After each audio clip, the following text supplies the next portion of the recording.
Hello everyone. जो आज का हमारा टॉपिक है वो एबीजी एनालिसिस जो था उसका पार्ट 2 होगा। कल हमने पार्ट 1 कवर किया था, आज हम पार्ट 2 करेंगे। सो जैसे नहीं देखा हो पहले पार्ट 1 देखना, क्योंकि बहुत यूजफुल और बहुत फ्रूटफुल वीडियो थी। और आज हम इसके अंदर पार्शियल कंपनसेशन, अनकंपनसेशन और कंपनसेशन जो होता है उसको, और जितने भी रेस्पिरेटरी और मेटाबॉलिक जो चेंजेस थे उनके एग्जाम्पल्स और कैसे साइन सिम्टम्स होते हैं वो सब इस वीडियो में कवर करेंगे। Okay, so let's start. इसके अंदर भी हम सबसे पहले कुछ जो नॉर्मल बातें हैं कुछ हमें उनका ध्यान रखना होगा, क्योंकि ये सारा कंसेप्ट पुराने कंसेप्ट से ही है। बस इसमें कुछ चीजें और ऐड ऑन होगी जिससे क्वेश्चंस को थोड़ा सा कॉम्प्लिकेटेड बना देगा, बट वो कॉम्प्लिकेटेड भी नहीं होगा अगर हमें इन बातों का पता होगा तो। ठीक है, तो सबसे पहले आता है कंपनसेशन, अनकंपनसेशन और पार्शियल कंपनसेशन। ये तीन टर्म्स हैं जो उस पुराने कंसेप्ट को ही ऐड ऑन करके थोड़ा कॉम्प्लिकेटेड बनाती है। तो कंपनसेशन क्या होगा, इसके अंदर आपको क्वेश्चन के अंदर पीएच नॉर्मल देखने को मिलेगी, लेकिन जो दो अदर चीजें थी ना, पीसीओ2 और बाइकार्बोनेट, उनकी वैल्यू हमेशा अब नॉर्मल होगी। ठीक है, अनकंपनसेशन के अंदर क्या होगा, पीएच मस्ट बी अब नॉर्मल, और पीसीओ2 और बाइकार्बोनेट में से एक वैल्यू नॉर्मल होगी और दूसरी क्या होगी, अब नॉर्मल होगी। इसको ऐसे याद कर लो, अन और कंपनसेशन टू वर्ड से मिलकर बना है, तो टू वर्ड से मिलकर बना है तो मतलब दो चीजें अब नॉर्मल होगी, जिसमें से एक पीएच तो अब नॉर्मल होनी ही चाहिए। फिर थर्ड आता है पार्शियल कंपनसेशन। इसको आप याद कर लो कि कोई पार्शियल मतलब कोई बंदा पजल है तो उसकी सारी वैल्यूज क्या होंगी, अब नॉर्मल होगी। पीएच भी अब नॉर्मल मिलेगी, पीसीओ2 भी अब नॉर्मल मिलेगी, बाइकार्बोनेट भी अब नॉर्मल मिलेगा। ठीक है, फिर कुछ एग्जांपल्स करते हैं। एक एग्जांपल जो है वो कल से ही रिलेटेड है, क्योंकि आज हमारे जो क्वेश्चंस होंगे इसी कंसेप्ट में ऐड ऑन होने वाले हैं। ठीक है, तो इसके अंदर PO2 दिया हुआ है 60 mmHg और CO2 है 95 mmHg, पीएच है 7.26 और बाइकार्बोनेट है 27 मिली इक्विवेलेंट पर लीटर। तो जो पीएच है वो 7.26 है, मतलब डिक्रीज हो रही है। आपको पता है ना नॉर्मल कितनी होती है, 7.35 टू 7.45। तो ये किस में जा रहा है, एसिडोसिस में जा रहा है। CO2 कितना है, 95 है। नॉर्मल कितना होता है, 35 टू 45 mmHg। तो ये इंक्रीज हो रहा है और हमें पता है जब भी CO2 का केस आएगा मतलब वो रेस्पिरेटरी सिस्टम से इंडिकेट कर रहा है। बाइकार्बोनेट किसको करता है, नॉर्मल दे रखी है 22 से 26 या 27 नॉर्मल होती है, ये नॉर्मल है ये वैल्यू। तो इसमें पीएच डिक्रीज हो रही थी, CO2 इंक्रीज हो रही थी। हमें पता है पीएच क्या होता है, एसिडोसिस होता है, डिक्रीज होना, और CO2 का इंक्रीज होना किसको, सिस्टम को रिप्रेजेंट करता है, रेस्पिरेटरी को। ऐसे ही होता है, CO2 इनवर्सली प्रोपोर्शनल होती है पीएच के। तो ये केस भी सही बन रहा है कि पीएच डिक्रीज हो रही है और CO2 इंक्रीज हो रही है। तो आंसर क्या हो जाएगा, रेस्पिरेटरी एसिडोसिस। फिर सेकंड एग्जांपल लेके चलते हैं। अब ये इनसे रिलेट होगा, पहले वाले कंसेप्ट को क्लियर होना चाहिए, क्योंकि इस क्वेश्चन के अंदर कुछ और चीजें ऐड होकर ये क्वेश्चन बना है। अब पीएच 7.35 है, पीसीओ2 48 mmHg है और बाइकार्बोनेट कितना दिया है, 20 मिली इक्विवेलेंट पर लीटर है।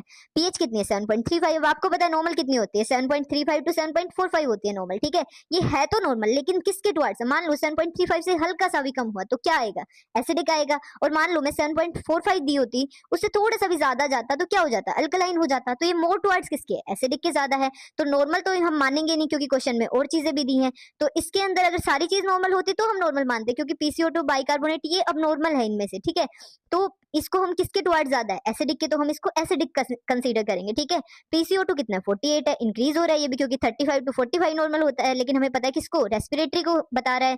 बाइकार्बोनेट कितना है, 20 है, कैसा है, अब नॉर्मल है। कितना होता है नॉर्मल, 22 से 26 या 27 होता है। तो इसके अंदर पीएच क्या है, नॉर्मल है, लेकिन पीसीओ2 और बाइकार्बोनेट क्या है, अब नॉर्मल है। अब आप पहले तो केस बनाओ, जैसे पिछले वाले क्वेश्चन का बनाते थे ना। अभी मत देखो कंपनसेशन, पहले ये देखो केस क्या है। अब हमने देखा एसिडोसिस होगा, क्योंकि 7.35 तो मोर टुवर्ड्स एसिडिक है।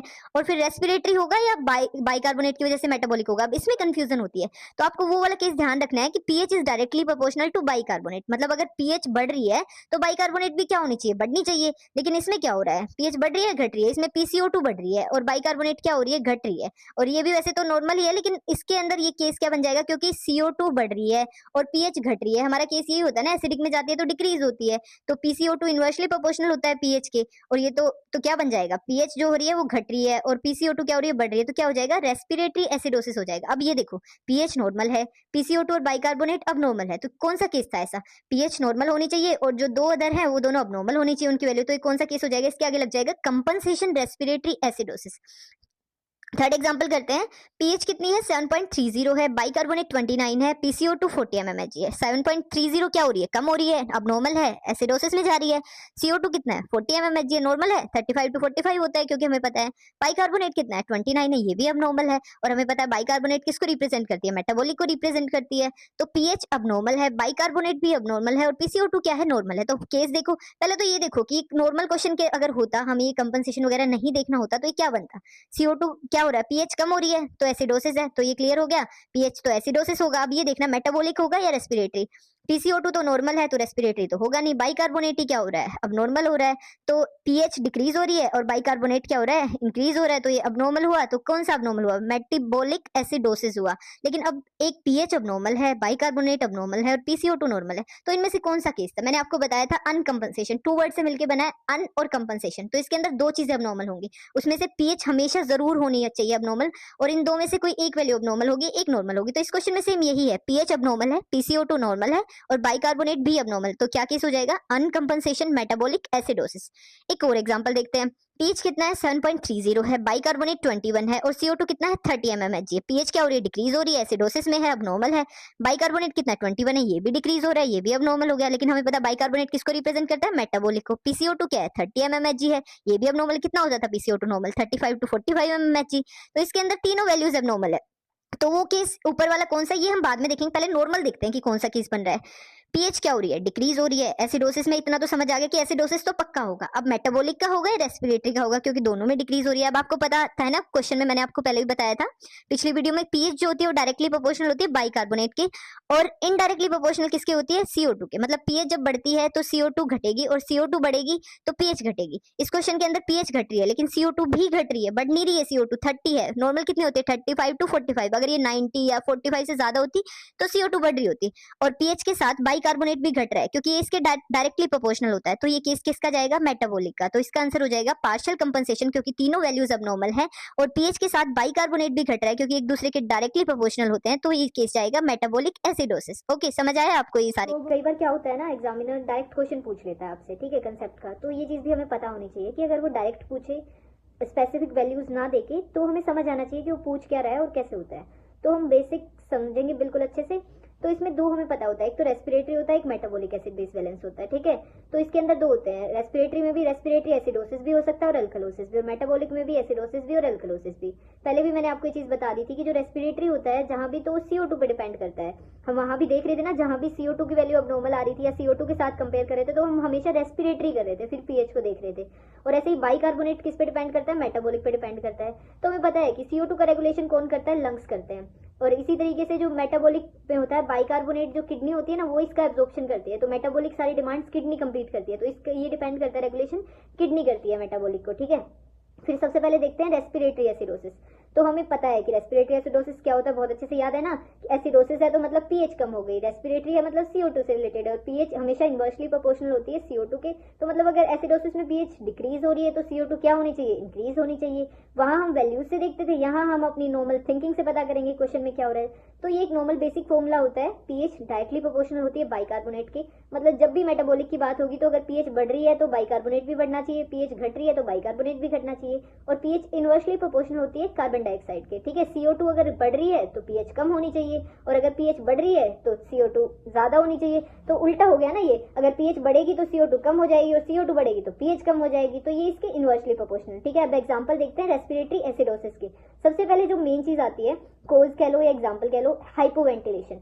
मान लो एक पेशेंट है, ठीक है, वो बहुत कम सांस ही नहीं ले पा रहा, मतलब वो अपनी सांस को अंदर रोक रहा है, अब अंदर रोक रहा है तो क्या क्या अंदर रोक रहा है, CO2 अंदर रोक रहा है, रेस्पिरेटरी रेट कम हो जाएगा, डेप्थ कम हो जाएगी, तो CO2 क्या हो रहा है, बॉडी के अंदर रिटेन हो रहा है। तो अब हमें पता है CO2 कैसी गैस थी, एसिडिक गैस थी, तो क्या हो रहा है, एसिडोसिस हो रहा है, मतलब एसिडिक नेचर इंक्रीज हो रहा है, क्या पढ़ रहे हैं हम, रेस्पिरेटरी एसिडोसिस पढ़ रहे हैं।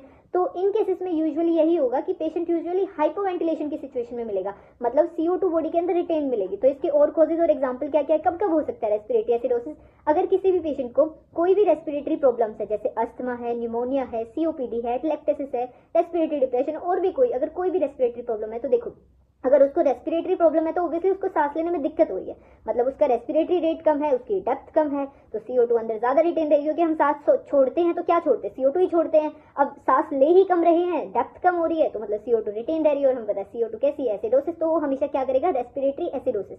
मान लो किसी क्वेश्चन में वो ओवर स्मार्ट बन रहा है एग्जामिनर, वो आपको ढंग से वैल्यूज भी नहीं दे रहा, लेकिन वो शुरू में ही लिख देता है कि पेशेंट अस्थमेटिक है, तो आप ऑब्वियसली समझ जाओगे कि पेशेंट जरूर हाइपोवेंटिलेशन में होगा, और हाइपोवेंटिलेशन में होगा तो CO2 रिटेन करा होगा, तो मतलब केस किसका है, रेस्पिरेटरी एसिडोसिस का है। इसी तरीके से और भी एग्जांपल, किसी डोज की जो डोज है वो ओवरडोज हो गई किसी ड्रग की, ठीक है, अगर कोई ड्रग ओवरडोज हो जाती है तो उस टाइम भी पेशेंट रेस्पिरेटरी एसिडोसिस में चला जाता है। ओपियोइड पॉइजनिंग बहुत इंपॉर्टेंट है, कई बार पूछता है कि ओपियोइड पॉइजनिंग के टाइम पे भी क्या होता है, पेशेंट हाइपोवेंटिलेट कर जाता है, जिससे वो रेस्पिरेटरी एसिडोसिस में चला जाता है। एक बेसिक नोट आता है कि कभी भी वो आपको एसिडोसिस दे या अल्कलोसिस दे, डजंट मैटर वो रेस्पिरेटरी है मेटाबॉलिक है, एसिडोसिस के केस में हमेशा हाइपरकैलीमिया सीन होगा आपको कि पेशेंट का जो पोटेशियम लेवल है ना वो बढ़ रहा है, और अल्कलोसिस के केस में हमेशा हाइपोकैलीमिया सीन होगा। ये ट्रिक पॉइंट होते हैं, डायरेक्ट क्वेश्चन भी पूछ लेता है, तो याद रखना, ऐसे याद रख लो, एसिड है मतलब कोई चीज हमें पता है एसिड कैसा होता है, गर्म होता है, हार्मफुल होता है, और आपको पता है हाइपर होता है कोई इंसान तो तभी एसिड मतलब गर्म होता है। तो इसी तरीके से याद कर लो कि हाइपर में हमेशा एसिडोसिस और अल्कलोसिस मतलब ठंडा हाइपोकैलीमिया सीन होगा, ठीक है। फिर आता है रेस्पिरेटरी अल्कलोसिस। हमें पता है अल्कलोसिस है मतलब पीएच इंक्रीज हो रही होगी। अब रेस्पिरेटरी की बात करें तो हमें पता है CO2 के इनवर्सली प्रोपोर्शनल होती है पीएच, तो CO2 क्या होनी चाहिए, डिक्रीज होनी चाहिए। अब बेसिक कंसेप्ट भी याद रखो कि CO2 एसिडिक नेचर है और ये CO2 कम ही होगा हम अगर अल्कलोसिस की बात करें, और अल्कलोसिस में पीएच इंक्रीज होगी, तो इस तरीके से याद रख लो। या फिर कॉजेज उसी तरीके से हाइपरवेंटिलेट, इसका मोस्ट कॉमन कॉज होता है मतलब पेशेंट ज्यादा तेज सांस ले रहा है। अब मान लो आप ज्यादा तेज सांस लोगे तो आपका रेस्पिरेटरी रेट क्या हो जाएगा, इंक्रीज हो जाएगा, और आप जितनी भी CO2 है फटाफट ऐसे ज्यादा तेजी से सांस ले क्या कर दोगे, वॉश आउट कर दोगे, बाहर कर दोगे बॉडी से, तो पेशेंट किस में चला जाएगा, अल्कलोसिस में। क्यों, क्योंकि CO2 कैसी गैस थी, एसिडिक गैस थी। तो इस वजह से अगर आप हाइपर वेंटिलेट करते हो तो पेशेंट किस में जाएगा, रेस्पिरेटरी अल्कलोसिस में, क्योंकि CO2 एसिडिक है वो बाहर चली जाएगी तो ऑब्वियसली अल्कलोसिस में जाएगा, ठीक है। और क्या क्या कॉज हो सकते हैं, फीवर के टाइम भी, एक्सरसाइज कर रहा है कोई बंदा, पेन में है, स्ट्रेस एंजाइटी या टेंशन में है, प्रेगनेंसी या सफोकेशन में, इन कंडीशंस में क्यों हो रहा है, क्योंकि जब किसी पर्सन की एक्टिविटी बढ़ती है, मान लो फीवर है तो उसकी बॉडी को ज्यादा मेहनत करनी पड़ रही है क्योंकि उसकी बॉडी की एनर्जी डिमांड बढ़ रही है, ठीक है। तो उसका BMR बढ़ जाएगा, बेसल मेटाबॉलिक रेट, तो उस वजह से उसका रेस्पिरेटरी रेट बढ़ जाएगा, तो सेम वही कंडीशन आ जाएगी कि CO2 वॉश आउट और रेस्पिरेटरी अल्कलोसिस। इसके बाद तो रेस्पिरेटरी तो देख लिया, अब देखते हैं मेटाबॉलिक एसिडोसिस। मेटाबॉलिक एसिडोसिस में क्या हो रहा है, हमें पता है एसिडोसिस मतलब पीएच क्या होगी, डिक्रीज होगी, और मेटाबॉलिक की बात कर रहे हैं तो किसकी बात करेंगे, बाइकार्बोनेट की बात करेंगे। हमने पिछले पेज पे पढ़ा है कि पीएच किसके डायरेक्टली प्रोपोर्शनल होती है, बाइकार्बोनेट की। तो अगर पीएच डिक्रीज हो रही है तो बाइकार्बोनेट भी क्या होना चाहिए, डिक्रीज होना चाहिए। तो सो सिंपल, तो इससे भी हम डायरेक्ट देख सकते हैं अगर किसी क्वेश्चन में पीएच डिक्रीज है और बाइकार्बोनेट डिक्रीज हो रहा है तो वो मतलब मेटाबॉलिक एसिडोसिस है, और अगर पीएच इंक्रीज होती और बाइकार्बोनेट भी इंक्रीज होता है क्या हो जाता है, मेटाबॉलिक अल्कलोसिस हो जाता है, ठीक है। तो इसके कोज देखते हैं, तो इसका मेन कोज होता है सेल डिस्ट्रक्शन कंडीशन, कुछ ऐसी कंडीशन जब हमारी बॉडी हमारी सेल्स को तोड़ती है तो उन केसेस में क्या होता है, मेटाबॉलिक एसिडोसिस होता है। जैसे बर्न का केस है, अब कोई इंसान मान लो किसी का बर्न हुआ है, बहुत सीवियर बर्न हुआ है, तो क्या होगा, उसकी सेल्स टूटेंगी तो क्या होगा, हमेशा क्या निकलेगा, पोटेशियम निकलेगा, और इसी रीजन से एसिडोसिस में क्या होता है, हाइपरकैलीमिया सीन होता है। बहुत इंपॉर्टेंट क्वेश्चन है कि बर्न की कंडीशंस में जब आप बर्न पढ़ोगे तो बताएंगे कि वहां पे सेल के टूटने से क्या रिलीज होता है, पोटेशियम रिलीज होता है। और यहाँ भी हमने ये चीज समझ ली कि मेटाबॉलिक एसिडोसिस की कंडीशन के कारण वहाँ क्या सीन होता है, हाइपरकैलीमिया सीन होता है। कैंसर में भी क्या होता है, सेल अबनॉर्मली डिवाइड करती रहती है, टूटती रहती है, डिवाइड करती रहती है, तो ये भी क्या है, सेल डिस्ट्रक्शन कंडीशन है। फिर आता है डायबिटिक कीटोएसिडोसिस, आपको पता है ना, इसके अंदर भी जो फैटी एसिड वगैरह बनते हैं उस वजह से क्या होता है, पेशेंट की बॉडी जो होती है ना ग्लूकोज को कंज्यूम नहीं कर पाती, तो बार बार सेल टूटती रहती है क्योंकि वो हंग्री होती है, ठीक है। फिर आता है मोस्ट इंपॉर्टेंट, माल न्यूट्रिशन।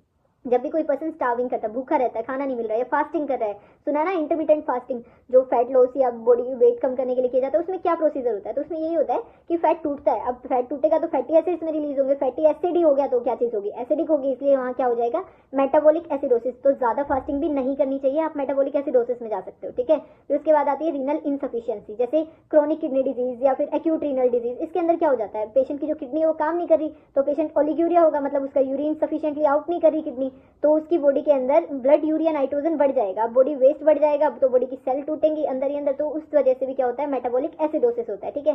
फिर आता है डायरिया कंडीशन। अब आप कहोगे इसमें कौन सी सेल टूट रही है, इसमें सेल तो नहीं टूट रही, लेकिन एक बात बताओ, डायरिया में क्या होता है, बॉडी के जो इंपॉर्टेंट मिनरल्स होते हैं या फिर जो बाइकार्बोनेट होता है यूजुअली जो हमारे स्टमक में होता है ना, वहाँ एसिडिक पीएच होती है, अगर आपको फिजियोलॉजी एनाटॉमी याद हो। और जो हमारा लोअर पोर्शन होता है इंटेस्टाइन वगैरह में जाके, वहाँ हमारी बॉडी की पीएच कैसी हो जाती है, बेसिक हो जाती है, ठीक है, 7 पॉइंट कुछ हो जाती है। तो वहाँ पे हमें पता है बेसिक है तो मतलब बाइकार्बोनेट का कुछ रोल है वहाँ पे, हमें पता है बाइकार्बोनेट कैसे होते हैं, नेचर में बेसिक ही होते हैं। तो अगर डायरिया हो रहा है तो नीचे से क्या निकल रहे हैं, बाइकार्बोनेट निकल रहे हैं, बाइकार्बोनेट सारे स्टूल के थ्रू निकल गए, तो कैसा स्टमक में कैसा हो जाएगा, ज्यादा एसिडिक नेचर बचेगा, तो वहाँ पे क्या हो जाएगा, मेटाबॉलिक एसिडोसिस।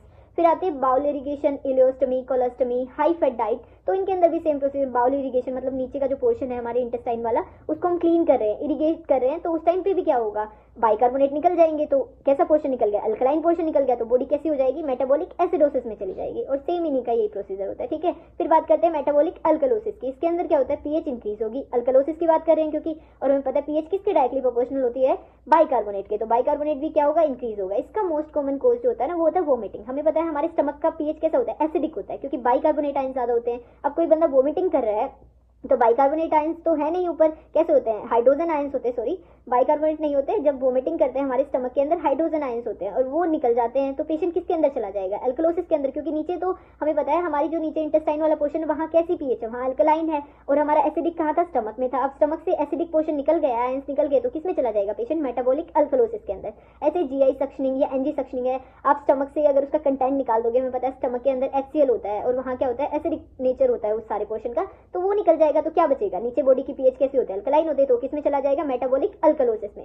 इसी तरीके से अगर आप एक्सेस में बाइकार्बोनेट, सोडियम बाइकार्बोनेट जो यूज कर लोगे, तो वो कैसे होता है, अल्कलाइन नेचर का होता है, हमें पता है बाइकार्बोनेट, तो किसमें भेज देगा उसको, मेटाबॉलिक अल्कलोसिस में। डायूरेटिक्स, जो डायूरेटिक्स होती है ना, वो भी क्या करती है, हमारे जो हाइड्रोजन आयन है उनको एक्सक्रीट कर देती है। अब एक्सक्रीट करेंगी तो कैसा पोर्शन बचेगा, बाइकार्बोनेट वाला ज्यादा हो जाएगा, फिर से पेशेंट किसमें चला जाएगा, अल्कलोसिस में। और लास्ट है मैसिव ब्लड ट्रांसफ्यूजन। अगर ब्लड ट्रांसफ्यूजन बहुत ही ज्यादा करे, एक दिन में कई यूनिट चढ़ा दी पेशेंट को, तो उसको भी मेटाबॉलिक अल्कलोसिस के चांसेस होते हैं। क्यों, क्योंकि जो ब्लड का नेचर होता है ना, वो अल्कलाइन होता है स्लाइटली। कितनी होती है ब्लड की पीएच, 7.35 to 7.45, तो कैसा है वो, अल्कलाइन ही तो है ना, एसिडिक तो नहीं।